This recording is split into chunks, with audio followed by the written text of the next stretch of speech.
Hey, don't run. Don't run. Stay where you are. Don't run. എല്ലാവർക്കും നമസ്കാരം. ഇന്നത്തെ ഈ വീഡിയോയിൽ ഉഗാണ്ടയിലേക്കുള്ള ഒരു ഗറില്ല ട്രക്കാണ്. ഉഗാണ്ടയിലെ ഗറില്ല കുടുംബത്തെ കാണാൻ വേണ്ടിയിട്ടുള്ള ഏറ്റവും ചെറിയ ഒരു പാക്കേജാണ്. റുവാണ്ടയിൽ നിന്ന് ഉഗാണ്ടയിലേക്ക് രാത്രി സഞ്ചരിക്കുകയാണ്. പോകുന്ന വഴിക്ക് വളരെ രസകരമായ ഒരു കാഴ്ചയാണ്. കൈ കാണിച്ചാൽ നിർത്താതെ പോകുന്ന വാഹനങ്ങളുടെ ടയർ പഞ്ചറാകാൻ വേണ്ടിയിട്ട് പോലീസിൻ്റെ ഒരു രീതിയാണിത്. പൈപ്പും കമ്പിയും ഒക്കെ വെച്ചിട്ടുള്ള ഒരു സംവിധാനം. നമ്മളങ്ങനെ ബോർഡർ ഫോർമാലിറ്റീസൊക്കെ കഴിഞ്ഞു ഉഗാണ്ടയിൽ കടന്നിരിക്കുകയാണ്. ഉഗാണ്ടയിൽ നിന്ന് വേറൊരു വാഹനമാണ് നമ്മളെ സ്വീകരിക്കാൻ വേണ്ടിയിട്ട് വന്നിട്ടുള്ളത്. ബോർഡർ വരെ സാധാരണ ഒരു വാഹനം, ബോർഡറിന് ശേഷം ഒരു SUV ഓഫ് റോഡൊക്കെ പോകാൻ പറ്റുന്ന ഒരു വാഹനമാണ് നമുക്ക് ലഭ്യമാക്കിയിട്ടുള്ളത്.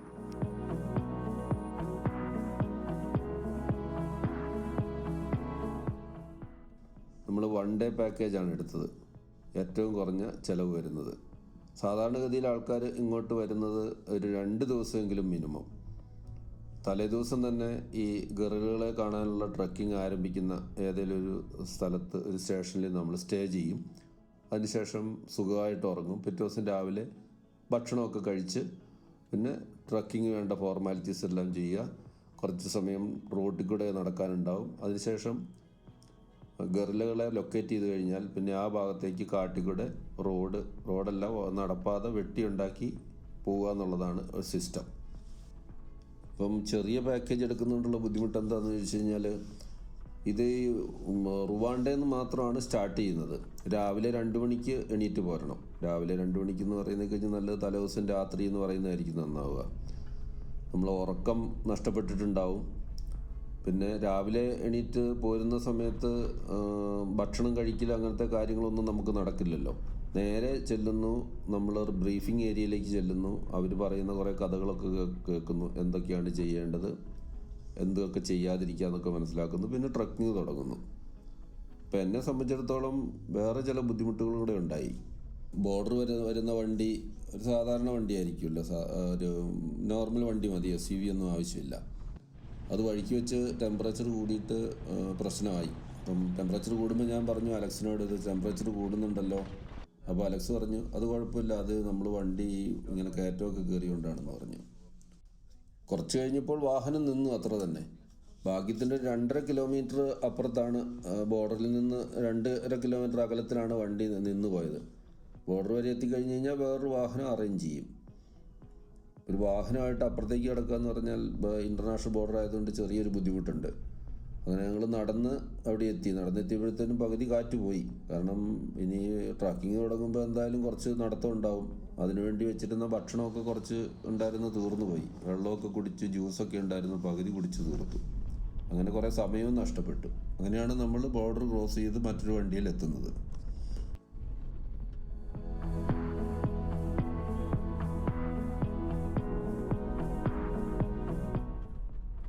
ഇപ്പം പോകുന്നത് ടാറില്ലാത്തൊരു വഴിക്കൂടെയാണ്.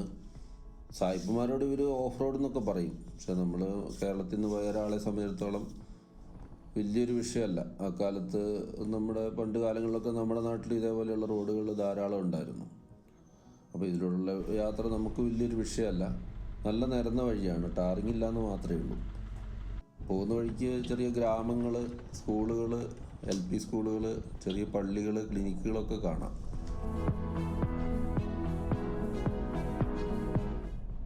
ഇവിടുത്തെ റോഡുകളൊക്കെ ഒരുമാതിരി മെയിൻറ്റെയിൻ ചെയ്യുന്നത് ഗവൺമെൻറ് സംവിധാനത്തിൽ മാത്രമാണെന്ന് തോന്നുന്നില്ല. കാരണം ഈ ഗറില്ല ട്രക്കിന് വേണ്ടി ബുക്ക് ചെയ്യുന്നവർ പ്രധാനമായിട്ടും വരുന്ന ഒരു ഏരിയയാണ് റുഷാഗ എന്ന് പറയും. റുഷാഗാട്ട് സെക്ടർ, ഭിവണ്ടി നാഷണൽ പാർക്കിൻ്റെ അവിടെയാണ് ഗറില്ല ഫാമിലിയിലെ കാണാൻ സാധ്യത കൂടുതലുള്ളത്.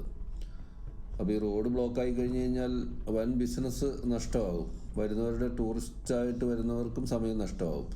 അതുകൊണ്ട് ഇവിടെ എന്തെങ്കിലുമൊക്കെ മണ്ണിടിയുക, മഴ പെയ്ത് ബ്ലോക്കാവുകയൊക്കെ ചെയ്ത് കഴിഞ്ഞാൽ അത് പെട്ടെന്ന് തന്നെ ഈ ട്രാവൽ ഏജൻറ്റുമാരും ആക്ടിവിറ്റി പ്രൊവൈഡർമാരും പിന്നെ ഈ ധാരാളം റിസോർട്ടുകളുണ്ട് ഇവിടെ, അവരൊക്കെ കൂടി എല്ലാം നന്നാക്കും. അതാണ് ഇവിടെ കണ്ടുവരുന്ന ഒരു പരിപാടി.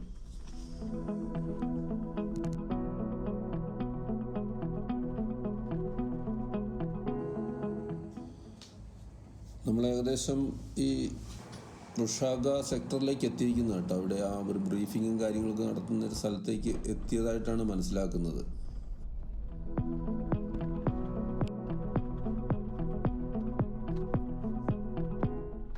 ചെറിയൊരു അങ്ങാടിയൊക്കെ ഉണ്ട് ഇവിടെ. അത്യാവശ്യം ട്രക്കിങ്ങിന് വേണ്ട സാധനങ്ങളും ഭക്ഷണമൊക്കെ കിട്ടുമെന്നാണ് മനസ്സിലാക്കുന്നത്. പക്ഷെ നമ്മൾ എത്രയോ താമസിച്ചു പോയല്ലോ, ഇനി എങ്ങനെയെങ്കിലും അതിൽ കയറി പറ്റുക എന്നുള്ളതാണ്. ഇതിപ്പോൾ ഇവിടെ ബ്രീഫിങ്ങും കാര്യങ്ങളും തുടങ്ങിക്കഴിഞ്ഞു. ഏകദേശം പകുതി മുക്കാൽ ഭാഗം കഴിഞ്ഞിരിക്കുന്നു. എങ്കിലും നമ്മൾ ട്രക്കിങ് തുടങ്ങുന്നതിന് മുമ്പ് തന്നെ ഇവിടെ എത്തിയിട്ടുണ്ട്. ഇനി അവരുടെ ഓരോ വിശദീകരണങ്ങളൊക്കെ നമ്മൾ കേൾക്കാം.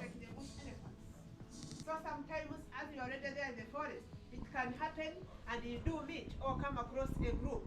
And if that one happens, this armed officer, they first alert you, then after they have to scare shoot or shooting in the air. For the elephants, they can supporting these neighboring communities. At the end of the day, you can pay him or her. അങ്ങനെ അവരുടെ പ്രസംഗങ്ങളൊക്കെ കഴിഞ്ഞു. Guerrilla ട്രക്കിങ്ങിന് പോകുമ്പോൾ എന്തൊക്കെ ചെയ്യാതിരിക്കുക എന്നൊക്കെ ഉള്ളതാണ് പറഞ്ഞത്. ഇനിയിപ്പോൾ താമസിച്ചുകൊണ്ട് വേറൊന്നുമില്ല. നമ്മൾ അലക്സ്, നമ്മുടെ ഡ്രൈവർ, ഒരു പ്രത്യേക ഒരു ഗ്രൂപ്പിലേക്ക് എന്നെ ക്ഷണിച്ചു. ഒരു പ്ലാനിങ് ഒക്കെ നേരത്തെ കഴിഞ്ഞിട്ടുണ്ട്, അതിനൊന്നും നമുക്ക് എത്താൻ പറ്റിയില്ല. ടിൻഡാറ്റിനെ എന്ന് പറയുന്ന ഗ്രൂപ്പിലാണ് നമ്മളെ പെടുത്തിയിരിക്കുന്നത്. ഒരു വടിയൊക്കെ തന്നു. ബെഞ്ചമിൻ എന്ന് പറയുന്ന ആളാണ് നമ്മുടെ പ്രധാന ഗൈഡ്. ഇപ്പോൾ ഒരു ഫോട്ടോ എടുക്കൽ കാര്യങ്ങളൊക്കെയാണ്. നമ്മളവിടെ വന്നൊരു ഫോട്ടോ ഒക്കെ എടുത്തു. നമ്മുടെ അലക്സാണ് വീഡിയോ എടുത്തത്. പിന്നെ എല്ലാവരും അതിൻ്റെ ആ ബോർഡിൻ്റെ മുമ്പിൽ നിന്നൊരു ഫോട്ടോ എടുക്കലൊക്കെ നടക്കുന്നു, പരിചയപ്പെടുന്നു. അതൊക്കെ തന്നെയാണ് ഇവിടുത്തെ ആക്ടിവിറ്റീസ്. ധാരാളം ആൾക്കാർ കാണാൻ വന്നിട്ടുണ്ട് കേട്ടോ. ഇത് നമ്മളൊരു ഗ്രൂപ്പ് മാത്രമാണ്, 8 ഗ്രൂപ്പ് എങ്ങാണ്ടുണ്ട്. യു കെ എന്നുള്ള പോൾ എന്ന് പറയുന്ന ആളാണ്. ഇന്ത്യക്കാരെ ആരെയും നമ്മളിവിടെ കണ്ടില്ല കേട്ടോ. മറ്റുള്ള ഗ്രൂപ്പുകളിൽ എവിടെയെങ്കിലും ഉണ്ടാകുമായിരിക്കും. ഇനിയിപ്പോൾ നമ്മൾ ഇതിൽ നിന്ന് ഒരു വാഹനത്തിൽ കുറച്ച് ദൂരം പോകും. അതിനുശേഷമാണ് ട്രക്കിംഗ് ആരംഭിച്ചത്. So, good morning once again. My name is Benjamin. I'm still Benjamin. So I'm your guide to Tindatine. So I would like to know your name too. ഇത് വീണ്ടും ഒരു എക്സ്പ്ലനേഷൻസ് ഒക്കെ നൽകുകയാണ്. നമുക്ക് ആവശ്യമാണെങ്കിൽ നമുക്ക് അവിടുന്ന് പോർട്ടർമാരെ വാടകയ്ക്ക് എടുക്കാം. $50 വേണ്ടത്. ചെറിയ ഭാരം ഉള്ളതുകൊണ്ട് നമ്മൾ പോർട്ടർമാരെ എടുക്കാനൊന്നും തീരുമാനിച്ചിട്ടില്ല. അതെ, നമ്മുടെ വണ്ടിയിൽ തന്നെ ഒരു ഓഫ് റോഡ് ഒരു 10 കിലോമീറ്ററോളം ഇവിടുന്ന് പോകണം. അതിനുശേഷമാണ് നമ്മളത് ട്രക്കിങ് ശരിക്കുള്ളത് ആരംഭിക്കുക. ഇത് നമ്മൾ അങ്ങോട്ട് പോകുന്ന വഴിക്ക് കുട്ടികളെയൊക്കെ കാണാം. കുട്ടികളെ എല്ലാവരും തന്നെ ഇങ്ങനെയുള്ള ടൂറിസ്റ്റുകളെ ഇഷ്ടം പോലെ കാണുന്നുണ്ടല്ലോ. അത് ഇവർക്കൊരു എല്ലാവരും വിഷ് ചെയ്യുന്നുണ്ട്, ഒരു രസമായിട്ട്. ഇത് നമ്മൾ അവിടെ ഒരു വണ്ടി പാർക്ക് ചെയ്യുന്ന സ്ഥലത്തെത്തി. ഇനിയിപ്പം മുകളിലേക്ക് നടത്തമാണ്. നടത്തം എന്ന് പറഞ്ഞു കഴിഞ്ഞാൽ സാധാരണ ഈ റോഡാണ്, ടാർ ചെയ്യാത്ത. അല്പം കയറ്റമുണ്ട്. വലിയ പ്രശ്നമൊന്നുമില്ല. ചെറുപ്പക്കാർക്ക് ഒട്ടും പ്രശ്നമില്ല. ഇവിടുന്ന് വേണമെങ്കിൽ നമുക്ക് പോർട്ടർമാരെ എടുക്കാം. ചിലർ 1-2 ആൾക്കാർ പോർട്ടർമാരെ എടുത്തു കേട്ടോ. ട്രെഡ്മില്ലിലൊക്കെ ഓടി പരിചയമുള്ള ആൾക്കാരാണെന്ന് തോന്നുന്നു. അത്യാവശ്യം നല്ല ഫാസ്റ്റായിട്ട് പോകുന്നുണ്ട്. പിന്നെ ചെറുപ്പക്കാരുമാണ്. നമ്മൾ മാത്രം ലേശം പുറകിലായിപ്പോയി. എൻ്റെ തൊട്ട് കൂട്ടത്തിൽ നിൽക്കുന്ന ഗാർഡ് പറഞ്ഞു, നിങ്ങളതിൽ ഇങ്ങനെ ഫാസ്റ്റായിട്ട് പോകുമൊന്നും വേണ്ട, നിങ്ങൾക്ക് പറ്റുന്ന ഒരു രീതിയിൽ നീങ്ങിയാൽ മതി. നമ്മുടെ ഭക്ഷണമൊക്കെ ആദ്യത്തെ ട്രക്കിങ്ങിൽ കഴിച്ചല്ലോ. കുറേ റോട്ടിൽ കൂടെ നടന്നു എന്ന് പറഞ്ഞില്ല, വണ്ടി കേടായിട്ട്. അതുകൊണ്ടൊരു ശക്തി കുറഞ്ഞിട്ടുണ്ട്. ഞാനുള്ള ഭക്ഷണമൊക്കെ കഴിച്ച് കുറച്ച് ഭക്ഷണമൊക്കെ കഴിച്ച് ജ്യൂസൊക്കെ കുടിച്ച് കഴിഞ്ഞപ്പോൾ ഒന്ന് ഉഷാറായി. വീണ്ടും ഇവരുടെ കൂടെ തന്നെ ഒപ്പം നടന്ന് കയറി. ഏകദേശം റോട്ടിൽ കൂടെയുള്ള നടത്തം കഴിഞ്ഞു. ഇനിയിപ്പം നമ്മൾ കാട്ടിലേക്ക് കയറുകയാണ്. അതിൻ്റെ ഇടയ്ക്ക് ഇദ്ദേഹത്തിൻ്റെ ചില വിശദീകരണങ്ങളൊക്കെ ഉണ്ട് ഇവിടെ. And there are others also who can split the group. They take some females, they like leaving other females with their little. അപ്പം മൗണ്ടൻ ഗറില്ലകളെ കാണാനാണ് പോകുന്നത്. Rwanda, Uganda, Congo, DR Congo എന്നീ സ്ഥലങ്ങളിലാണ് നമ്മൾ മൗണ്ടൻ ഗറില്ലകളെ കാണുന്നത്. മറ്റുള്ള സ്ഥലങ്ങളിൽ സാധാരണ ലോലാൻഡ് ഗറില്ലകളാണുള്ളത്. ഇത്തിരി മേലെ കയറി ഇനി ഇറക്കമാണ് കേട്ടോ. അതാണ് ഇച്ചിരിയുടെ കഷ്ടം. ബാലൻസ് തെറ്റിപ്പോവും.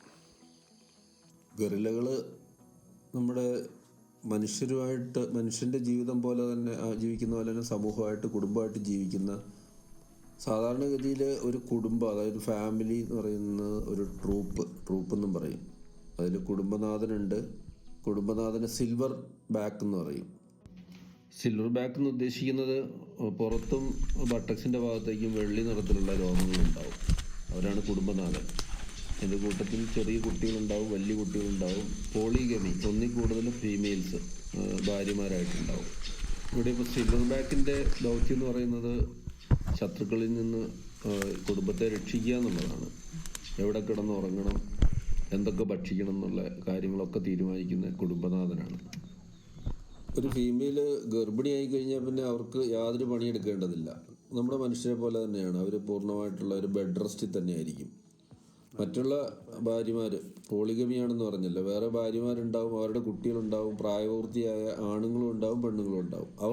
അവരെല്ലാവരും കൂടെ കൂടിയിട്ട് അമ്മയ്ക്ക് വേണ്ട ശുശ്രൂഷ കൊടുക്കുക എന്നുള്ളതാണ് അവിടുത്തെ സിസ്റ്റം. ട്രൂപ്പിലേക്ക് മറ്റുള്ള ട്രൂപ്പിൽ നിന്ന് പ്രായപൂർത്തിയായ പുരുഷന്മാരും സ്ത്രീകളും എത്തിപ്പെടാറുണ്ട്. പെട്ട് കഴിഞ്ഞാൽ അവരുമായിട്ട് ഇണചേരാനുള്ള അധികാരം ഇവിടുത്തെ കുടുംബനാഥന് മാത്രമേ ഉള്ളൂ. ആ കുടുംബനാഥൻ അറിയാതെ ചില പ്രേമങ്ങളൊക്കെ നടക്കാറുണ്ട്. സാധാരണഗതിയിൽ പുറത്തുനിന്ന് വന്ന പെൺകുട്ടികളോട് ഇവിടെയുള്ള പ്രായപൂർത്തിയായ പുരുഷന്മാർക്ക് ഒരു സ്നേഹമൊക്കെ തോന്നും.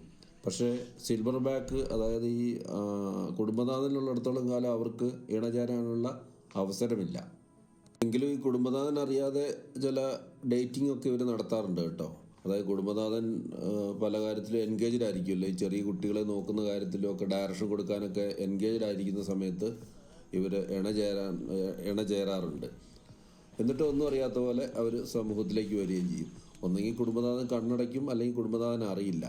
പക്ഷേ ഈ ഫീമെയിൽ ഗർഭിണിയായി കഴിഞ്ഞ് കഴിഞ്ഞാൽ അവരുടെ കാര്യം കട്ടപ്പുകയാണ്, പുറത്താണ്. പിന്നെ ഫാമിലി വിട്ട് പോകുകയേ രക്ഷയുള്ളൂ. പുകഞ്ഞ കൊള്ളി പുറത്തെന്ന് പറഞ്ഞ പോലെ.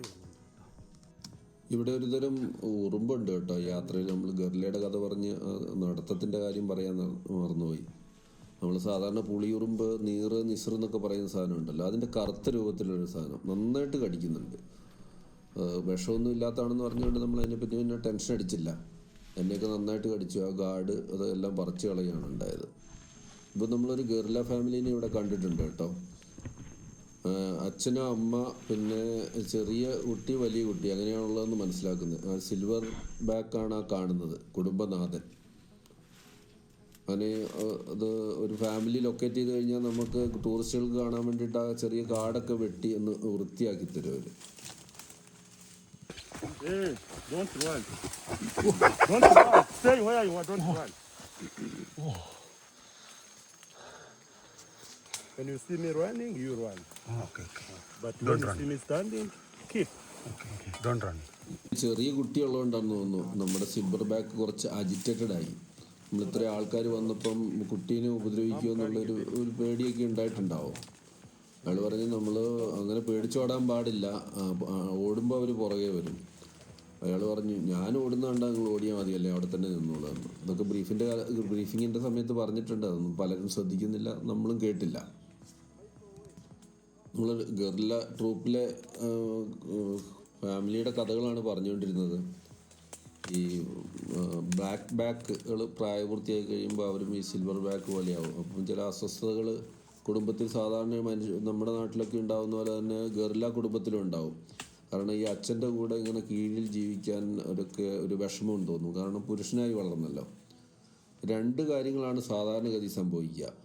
വളരെ അപൂർവമായിട്ട് ഈ അച്ഛനുമായിട്ട് ചെറിയ പ്രശ്നമൊക്കെ ഉണ്ടാക്കി തല്ലും ബഹളമൊക്കെ ഉണ്ടാകാൻ സാധ്യതയുണ്ട്. അതിൽ ജയിക്കുന്ന ആരാണോ അവൻ സിൽവർ ബാക്കായിട്ട് മാറും. അങ്ങനെ ആയി മാറിക്കഴിഞ്ഞ് കഴിഞ്ഞാൽ ആദ്യം ഉണ്ടായിരുന്ന അവരുടെ ഭാര്യമാർ, അവരുടെ അമ്മയും ആണല്ലോ, അപ്പോൾ അവർ വേറെ ഫാമിലിയിലേക്ക്, വേറെ ട്രൂപ്പിലേക്ക് ചേക്കേറും. മറ്റൊന്ന്, അതൊരു കുറഞ്ഞ ശതമാനം മാത്രമേ ഉള്ളൂ. ഒരു 99% സംഭവിക്കുന്ന പ്രായപൂർത്തിയായി കഴിഞ്ഞ് കഴിഞ്ഞാൽ അവർ ആ ട്രൂപ്പ് വിട്ട്, കുടുംബം വിട്ട് മാറിപ്പോവുകയാണ് ചെയ്യുക. അത് വളരെ ദുഃഖകരമായ ഒരു സീനാണ് അവിടുത്തെ അമ്മയ്ക്കും അച്ഛനും. പക്ഷെ അത് പ്രകൃതിയുടെ നിയമമാണ്. പിന്നെയുള്ള കാലഘട്ടം വളരെ പരീക്ഷണങ്ങൾ നിറഞ്ഞ കാലഘട്ടമായിരിക്കും. ഇതിൽ നിന്ന് ഫാമിലിയിൽ നിന്ന് ക്വിറ്റ് ചെയ്ത് പോയി കഴിഞ്ഞ് കഴിഞ്ഞാൽ പല വിധത്തിലുള്ള ചലഞ്ചുകളാണ് ഈ പുരുഷന്. 13 വയസ്സാകുമ്പോഴത്തേനും ഫാമിലി വിട്ടിറങ്ങുകയാണല്ലോ. അപ്പോൾ ഉള്ള പ്രശ്നം, മറ്റു മൃഗങ്ങളാൽ ആക്രമിക്കപ്പെടാനുള്ള സാധ്യത വളരെ കൂടുതലാണ്. കാരണം ഇദ്ദേഹത്തിന് ഫൈറ്റ് ചെയ്തൊന്നും ഒരു പരിചയമില്ല.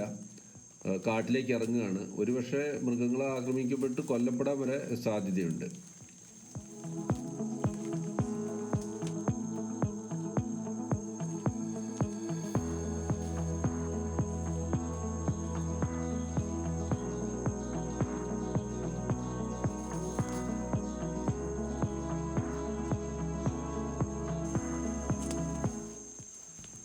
അങ്ങനെ അലഞ്ഞു തിരിഞ്ഞ് മാസങ്ങളോളം നടക്കും. അപ്പോൾ മറ്റുള്ള ട്രൂപ്പിൽ നിന്നുള്ള പെൺകുട്ടികൾ ഇവനെ ശ്രദ്ധിക്കും. അങ്ങനെ വിശ്വാസത നേടിയെടുത്ത് അങ്ങനെ പതുക്കെ ഇവരുടെ കൂടെ ഇങ്ങനെ കൂടും. എന്നെ സംരക്ഷിക്കാൻ ഈ പുരുഷന് കഴിയും എന്നുള്ള ഒരു വിശ്വാസത്തോടു കൂടി ചില പെൺകുട്ടികൾ അങ്ങോട്ട് വരും. പിന്നെ കുറച്ച് കഴിയുമ്പോൾ ഒന്നിൽ കൂടുതൽ വരും. അങ്ങനെ അവർ ഒന്നിച്ച് ജീവിക്കുന്നു. അങ്ങനെ ഒരു ഫാമിലി ആയിട്ട് തന്നെ ജീവിക്കുന്നു. അങ്ങനെ അടുത്ത കുട്ടി ജനിക്കുന്നതോട് കൂടിയിട്ട് അച്ഛനാകുന്നു. അങ്ങനെ ആ കുടുംബം അങ്ങനെ വളർന്നു പോകുന്നു. ഇത് വളരെ ചെറിയൊരു കുട്ടിയാണ് കേട്ടോ. ഒരു 1.5 മാസം പ്രായമുള്ളതെന്നാണ് പറയുന്നത്. സാധാരണഗതിയിൽ ഗറില്ലകളുടെ ഗർഭകാലം എന്ന് പറയുന്നത് 8 മുതൽ 9 വരെ മാസമാണ്. മനുഷ്യരുള്ളത് പോലെ തന്നെ 13-14 വയസ്സാകുമ്പോൾ സാധാരണഗതിയിൽ ഫെർട്ടൈലാകും, പ്രസവിക്കാൻ തുടങ്ങും. 5-6 വർഷം കഴിഞ്ഞാണ് ഒരു പ്രസവം കഴിഞ്ഞാൽ അടുത്ത പ്രസവം ഉണ്ടാവുക. അതുകൊണ്ട് ഈ ഉൽപാദനത്തിൻ്റെ എണ്ണം വളരെ കുറവായിരിക്കും.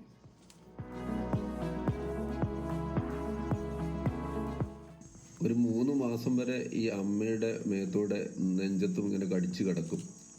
ഭക്ഷണമൊക്കെ കഴിക്കുന്ന കാര്യത്തിൽ അച്ഛനും വളരെ ശ്രദ്ധാലുവാണ്. ഈ തളിരലയൊക്കെ എങ്ങനെ കണ്ടുപിടിക്കാം, മരത്തിലെങ്ങനെ കയറാം ഇറങ്ങാം എന്നൊക്കെ ഉള്ള പഠിപ്പിക്കലാണ് അച്ഛൻ്റെ പരിപാടി.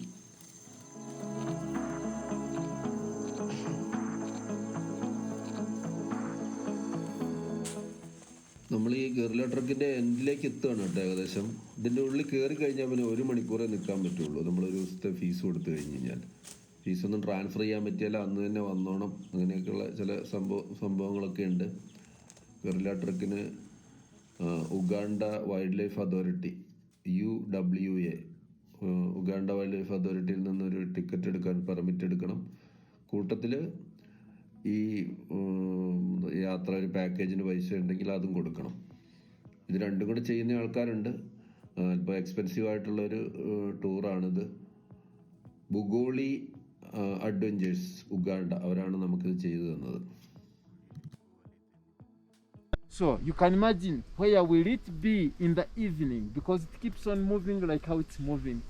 So when it comes to evening, they make nests. So when these people see that these gorillas are going to make a nest in this location, that's when they go back to their stations, because the following morning it's easier for them to start looking for these gorillas where they saw that they are going to spend the night too. So we are not going with them. They are for further monitoring for those things I've talked about. And when people's dream come true, is when they appreciate the work of these potters, and they have done. അങ്ങനെ നമ്മുടെ ഗൈഡിൻ്റെ അടുത്ത ഒരു അവസാന പ്രസംഗം കഴിഞ്ഞു. നമുക്ക് അവർക്ക് എന്തെങ്കിലും ഒരു അപ്രിസിയേഷൻ കൊടുക്കാം, ഇഷ്ടമുള്ളവർക്ക് കൊടുക്കാം. പലരും കൊടുത്തിട്ടുണ്ട്. അങ്ങനെ ഇപ്പം നമ്മൾ കാട് വിട്ട് താഴോട്ട് ഇറങ്ങുകയാണ്, ഗറില്ലകളോട് ബായ് പറഞ്ഞ്. ഇപ്പോൾ ഈ ഗറില്ലകളെ അവർ വാച്ച് ചെയ്യും, എങ്ങോട്ടാണ് പോകുന്നതെന്ന്, എന്തെങ്കിലും അസുഖങ്ങളുണ്ടോ എന്ന് നോക്കും. അസുഖങ്ങളുണ്ടെങ്കിൽ വെറ്റിനറി ഡോക്ടറെ ഇങ്ങോട്ട് കൊണ്ടുവന്ന് ചികിത്സിക്കും. അതാണ് ഇവിടുത്തെ സിസ്റ്റം. ഗറില്ല ട്രക്കിൻ്റെ എൻഡിലേക്ക് വന്നിരിക്കുകയാണ് കേട്ടോ. എല്ലാവരും ചെറിയ ഭക്ഷണമൊക്കെ കഴിക്കുകയാണ്. ഗറില്ല ട്രക്കിൻ്റെ പരിപാടി 2 ദിവസത്തെ എടുക്കുന്നതായിരിക്കും ഏറ്റവും നന്നാവുക. കാരണം ക്ഷീണമില്ലാണ്ട് നമുക്ക് ട്രക്ക് ചെയ്തിട്ട് ഗറില്ലകളെ സന്ദർശിച്ച് വരാം. ഒക്കെ നമ്മുടെ കൂടെ ഒന്ന് പ്രൊട്ടക്റ്റേഴ്സാണ് കേട്ടോ. അതൊന്നും ഇല്ലാണ്ട് ഇങ്ങോട്ട് പോകാൻ പറ്റില്ല. ഇതിപ്പോൾ എല്ലാവരും സന്തോഷമായിട്ട് താഴോട്ട് ഇറങ്ങുകയാണ്. ഇന്നലെ സത്യത്തിൽ ഇവിടെ ഭയങ്കര മഴയായിരിക്കും എന്നൊക്കെ ഒരു ഫോർകാസ്റ്റ് ഉണ്ടായിരുന്നു. ഭാഗ്യത്തിന് മഴ പെയ്തില്ല. മഴ പെയ്താൽ ആകെ പ്രശ്നമായേനെ. മഴയില്ലാഞ്ഞിട്ട് തന്നെ നമ്മൾ ഹൈക്കിംഗ് ഷൂസ് ഇട്ടിട്ട് പോലും നിരങ്ങി പോവുകയും കുഴിയിലേക്ക് പോവുകയും ചെയ്യുന്നുണ്ട്. സ്ഥിരമായിട്ട് നടക്കുന്ന ഒരു സ്ഥലമല്ലാത്തതുകൊണ്ട് ഈ ഇലകൾ വീണിട്ട് നല്ലൊരു ബെഡ് പോലെ ആയിട്ടിരിക്കുകയാണ്. അത് ചവിട്ടി കഴിഞ്ഞ് കഴിഞ്ഞാൽ കാലം കൊണ്ട് താന്നു പോകും. സ്ഥിരമായിട്ട് നടക്കുന്ന ഒരു പാത്വേ കൂടി അല്ലല്ലോ പോകുന്നത്. ഗറില്ലകളുടെ ദുഃഖാചരണം എന്ന് പറയുന്നത് മനുഷ്യരുടെ പോലെ തന്നെയാണ് കേട്ടോ. ഒരു ഫീമെയിലായിരിക്കും സാധാരണ ഏറ്റവും നേരത്തെ മരണപ്പെടുക. അപ്പം ശവശരീരത്തിൻ്റെ അടുത്തിരിക്കുകയും തലോടുകയും വളരെ സൈലൻ്റ് ആയിരിക്കും അവർ. ഒച്ചയും ബഹളമൊന്നുമില്ല. വളരെ സ്ലോ മൂവിങ്, നടത്തവും എടുക്കലും ഒക്കെ വളരെ സ്ലോ ആയിരിക്കും.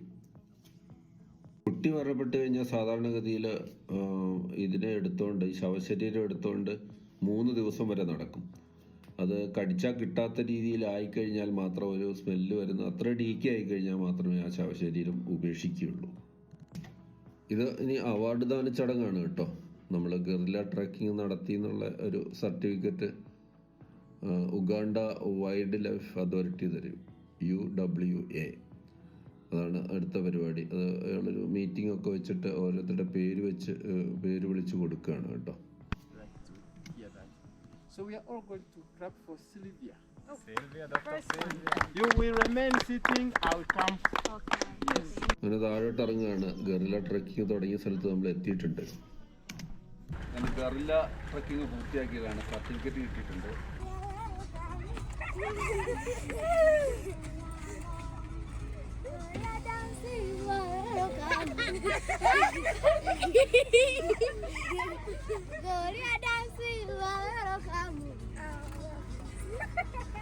അങ്ങനെ നമ്മൾ കുട്ടികളുടെ സന്തോഷമൊക്കെ കണ്ടിട്ട് അങ്ങനെ പിരിയാണ്. ഇവിടെ സ്കൂളുകളിലൊക്കെ സാധാരണ മിഷണറിമാരുടെ നേതൃത്വത്തിലാണ് സ്കൂളിൽ പഠനവും ഈ ക്ലിനിക്കുകളൊക്കെ നടത്തുന്നത്. മതവിഭാഗം എന്ന് പറയുന്നത് കത്തോലിക്ക വിഭാഗമാണ് ഏറ്റവും കൂടുതലുള്ളത്. അതുകൊണ്ട് നമ്മളിവിടെ കാണുന്ന കുട്ടികളുടെ കഴുത്തിലൊക്കെ ഒരു കൊന്തയോ കുരിശോ ഒക്കെ കാണാം. ഇത് ആഫ്രിക്കൻ മസാജ് എന്ന് പറയുന്ന ഒരു പരിപാടിയാണ്. ഇതുപോലെ നിമ്നോന്നതമായ റോട്ടിൽ കൂടെ പോകുമ്പോൾ ശരീരം ഇളകുന്നതിനാണ് ഇവർ ആഫ്രിക്കൻ മസാജ് എന്ന് പറയുന്നത്. സായിപ്പുമാരോടൊക്കെ പറയുന്നൊരു വാക്കാണ്, നമ്മൾക്ക് വലിയൊരു പ്രസക്തി ഇല്ലാതെ. ഇത് കബാലി എന്ന് പറയുന്ന ചെറിയ അങ്ങാടിയാണ്. ഉഗാണ്ടയിൽ ഭക്ഷണം കഴിക്കാൻ വേണ്ടി നിർത്തിയതാണ്. നമ്മുടെ രജനീകാന്തിൻ്റെ ആ പടം ഉണ്ടല്ലോ, കബാലി, ആ സ്ഥലമാണിത്. പിന്നെ സാംബിയയിൽ മറ്റൊരു സ്ഥലമുണ്ട്, മുഗാംബോ, നമ്മൾ ആ വാക്കും കേട്ടിട്ടുണ്ട് ഹിന്ദി സിനിമയിൽ. അങ്ങനെ ബോർഡർ ക്രോസ് ചെയ്തു. വണ്ടി പുതിയതായതുകൊണ്ട് ബോർഡർ ക്രോസിങ്ങിനൊക്കെ കുറേ ഒരു ഫോർമാലിറ്റീസ് ഉണ്ട്. അങ്ങനെ റുവാണ്ടയിലേക്ക് കടന്നിരിക്കുകയാണ്. നമ്മൾ വണ്ടി പാർക്ക് ചെയ്തിരിക്കുന്ന അടുത്ത് പോകണം. വന്ന വഴിക്ക് കേടായ വണ്ടി. ഇത് ഇരുമ്പയിര് കയറ്റാൻ വേണ്ടി വന്ന് നിൽക്കുന്ന ലോറികളാണ് കേട്ടോ. അങ്ങനെ നമ്മൾ വാഹനത്തിൻ്റെ അടുത്തെത്തി. നമ്മൾ വാഹനം തള്ളുന്നതൊക്കെ കണ്ട് ഇവിടുത്തെ കുട്ടികൾക്ക് പോലെ തമാശ തോന്നി. അപ്പോൾ അവരെ പോലെ അല്ലാതെ ഒരാൾ വണ്ടി തള്ളുന്നു. അങ്ങനെ അവരോട് ബൈ പറഞ്ഞു. ഈ വീഡിയോ ഇവിടെ അവസാനിക്കുകയാണ്. മറ്റൊരു വീഡിയോയുമായി വീണ്ടും കാണുന്നവരെ ഗുഡ് ബൈ.